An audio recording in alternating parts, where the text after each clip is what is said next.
Hello friends, फिर एक नए वीडियो के साथ।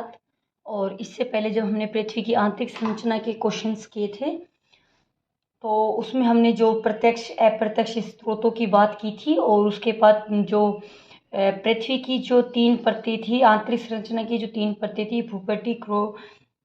भूपट्टी, मेंटल प्रवाह, अंतरिम और क्रोड। ठीक है, मतलब ये ऐसे तो 3 है लेकिन इनके दो दो नाम हैं। तो इसमें हमने भूपट्टी को ढंग से पढ़ लिया और बाकी जो प्रत्यक्ष अप्रत्यक्ष स्रोत से जितने क्वेश्चन बन रहे थे उनको हमने कर लिया।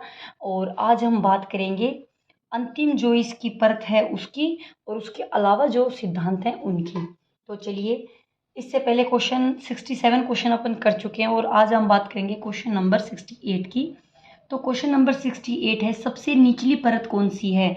तो सबसे निचली जो परत है वह है अंतरतम क्रोड। चलिए, इसके बाद क्वेश्चन नंबर 69 पर आते हैं। इस परत का विस्तार कितना है? मतलब हम कौन सी परत की बात कर रहे हैं? निचली परत की बात कर रहे हैं। तो निचली परत का जो विस्तार है वो कितना है? तो 2900 से 6371 किलोमीटर, यानी कि पृथ्वी का जो केंद्र है वो कितना है? 6371 किलोमीटर। पृथ्वी का केंद्र कितना है? 6371 किलोमीटर। ठीक है, जब हम इस पृष्ठ की बात करते हैं तो ये 0 से स्टार्ट होती है, 30 से 29 और 2900 से 6371। पृथ्वी के आयतन का कितना प्रतिशत है? यानी कि इसका मतलब है कि जो पृथ्वी का जो पूरा आयतन है उसका जो ये वाली परत है वो कितना प्रतिशत है? यानी कि जो अंतरिम कोण जो परत है वह पृथ्वी के आयतन का कितना प्रतिशत है? तो वह 16% है। उसके बाद संपूर्ण द्रव्यमान का कितना प्रतिशत है? मतलब अंतरिम कोण जो परत है वह पृथ्वी के संपूर्ण द्रव्यमान का कितना प्रतिशत है? तो 32% है।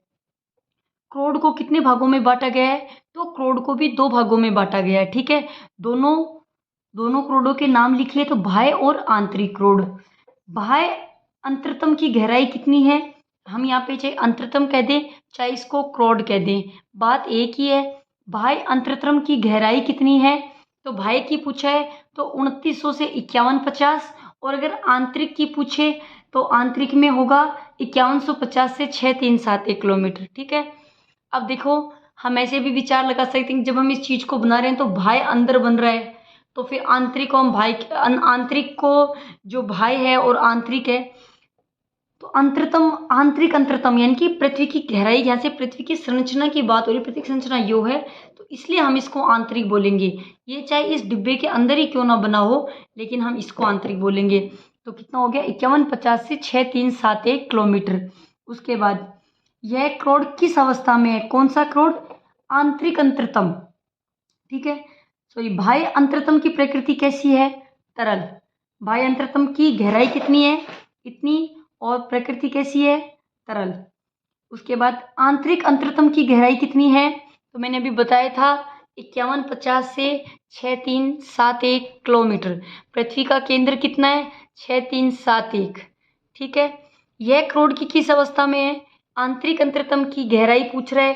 फिर जब आंतरिक अंतरतम की गहराई पूछ रहा है तो उसके ही क्रोड की बात कर रहा है, तो कितना है? ठोस अवस्था। ठीक है, अब देखो, इसको हम ठोस अवस्था में क्यों कह रहे हैं? यहाँ चलो, यहाँ तरल हो गया, लेकिन इस ठोस को कैसे याद रखेंगे? कि हमने पहले पढ़ा था कि पृथ्वी का जो केंद्र है उसके मतलब एक भारी कण होने की वजह से पृथ्वी का जो केंद्र है वो कैसा है? ठोस अवस्था में है। ठीक है, उसके बाद क्वेश्चन नंबर 79, अंतरतम ठोस अवस्था में क्यों है?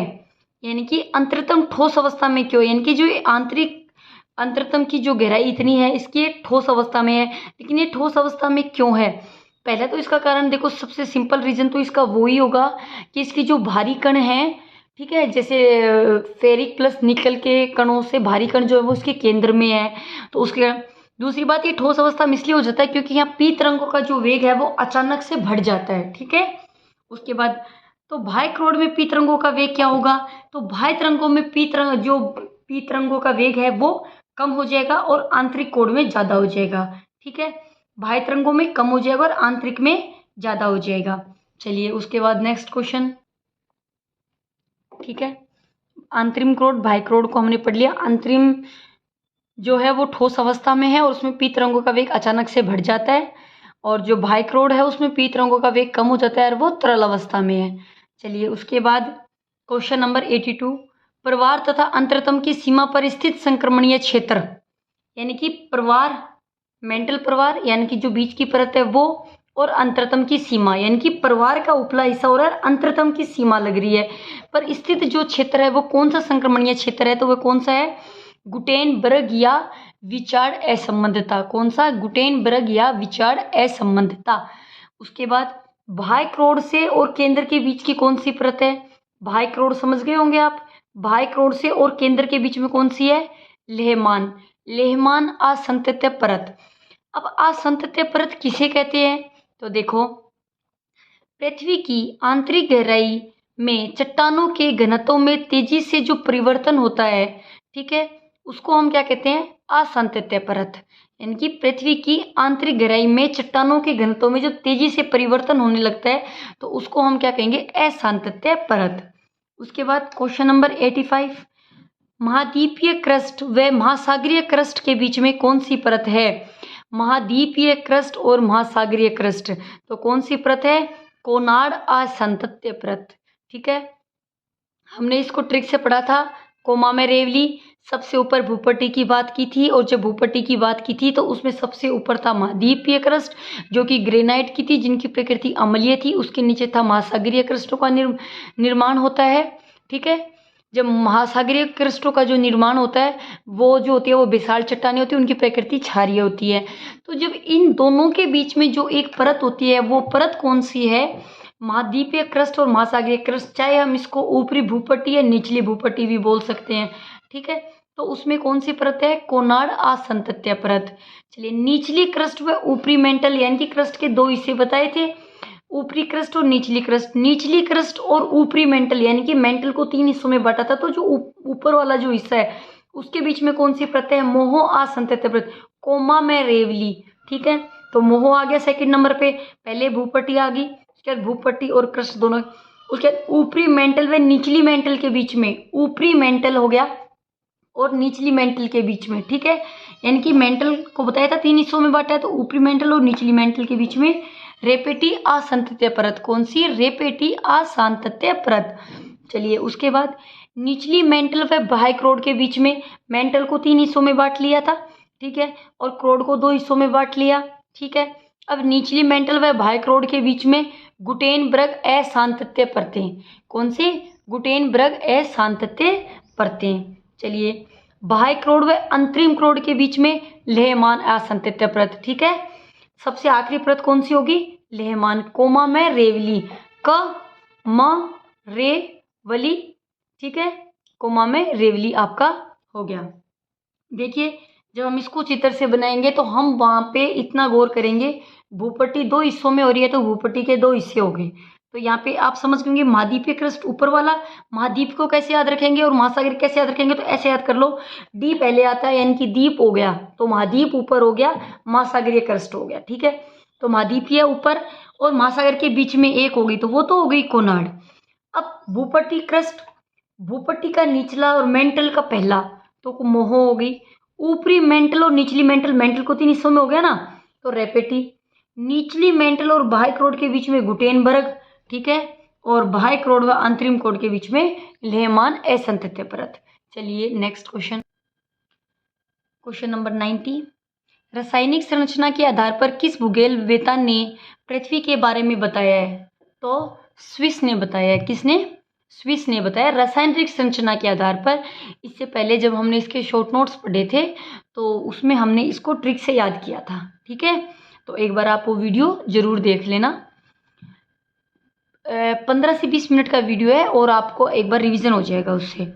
स्विस के अनुसार पृथ्वी का भूपटल किससे बना है, पृथ्वी का भूपटल किससे बना है, अवसाद से जो निर्मित परतदार चट्टानें होती हैं उनसे बना हुआ है। ठीक है, अवसाद से निर्मित परतदार चट्टानों में किन पदार्थों व खनिजों की अधिकता होती है, तो पदार्थ होते हैं सिलिकेट और खनिज होते हैं फ्लेस्पर व अभ्रक। देखिए, क्वेश्चन मैंने उस हिसाब से पढ़ा है कि थ्योरी में से एक भी चीज़, कुछ देखो कुछ चीज़ें होती है जो मिस हो भी जाती हैं, ऐसी कोई बात नहीं है, लेकिन मुझे जहाँ लगा कि हाँ ये क्वेश्चन के रूप में हो सकता है तो मैंने मेरे हिसाब से बनाया है, मैंने कोई प्रीवियस ईयर या इस टाइप से नहीं बनाए हैं।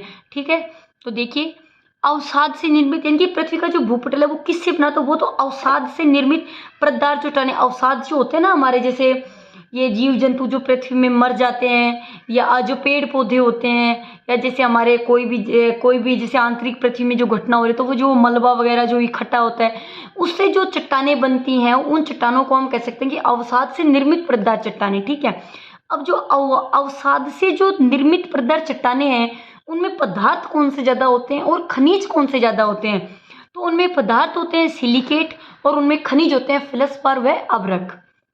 उसके बाद स्विस ने पृथ्वी की कितनी परतें बताई तथा उनके नाम लिखो, तो स्विस ने पृथ्वी की 3 परतें बताई थी। परतों के नाम क्या है, सियाल, सीमा और निफे। ठीक है, सियाल, सीमा और निफे, इनके तत्व इनमें ही समाये हुए हैं। हम आगे देखेंगे, नहीं होंगे तो मैं आपको बता दूंगी। चलिए, सियाल परत से क्या बनते हैं, सियाल परत ऊपरी परत हो गई, ऊपरी परत से महाद्वीप, एक चीज को एक चीज से जोड़ के पढ़ेंगे। तो जब हमने पृथ्वी की आंतरिक संरचना की बात की थी तो भूपट्टी में भी जो ऊपरी पृष्ठ है उससे महाद्वीप बन रहा है, और यहाँ पे भी इन्होंने सियाल को पहली परत बताया तो उससे भी महाद्वीप बन रहा है। यानी कि सब वैज्ञानिक बता तो सेम सेम रहे लेकिन उन्होंने नाम अलग अलग दिए हैं। ठीक है, किसी ने कुछ नाम दिया है और किसी ने कुछ नाम दिया है, तो बन क्या रहे हैं, महाद्वीप। सियाल परत का घनत्व कितना तथा प्रकृति कैसी है, तो देखो वही बात है, घनत्व 2.9, वहां भी हमने जब स्टार्ट किया था तो घनत्व को 2.9 से स्टार्ट किया था, अम्लीय पदार्थ और ग्रेनाइट। चलिए, उसके बाद सियाल परत का घनत्व कितना है, स्विस के अनुसार 3 परतें हैं, सारी चीजें होगी। चलिए नेक्स्ट, सियाल परत का घनत्व कितना है तथा प्रकृति कैसी है, तो घनत्व 2.9 है, प्रकृति अम्लीय है और ग्रेनाइट है। सियाल में कौन से तत्व हैं, तो इसका अर्थ इसके शब्द में ही समाहित है, सिलिका प्लस एल्यूमिनियम। सियाल की मोटाई कितनी है, 50 किलोमीटर से 300 किलोमीटर। उसके बाद मध्य की सीमा कौन सी है, मध्य की परत कौन सी है, तो सीमा। सीमा कौन सी परत है, तो मध्य की। सीमा में कौन से तत्व हैं, तो सिलिका प्लस मैग्नीशियम। सीमा की मोटाई कितनी है, तो 1000 से 2000 किलोमीटर तक हो सकती है, इसके बीच में होगी, फिक्स नहीं है।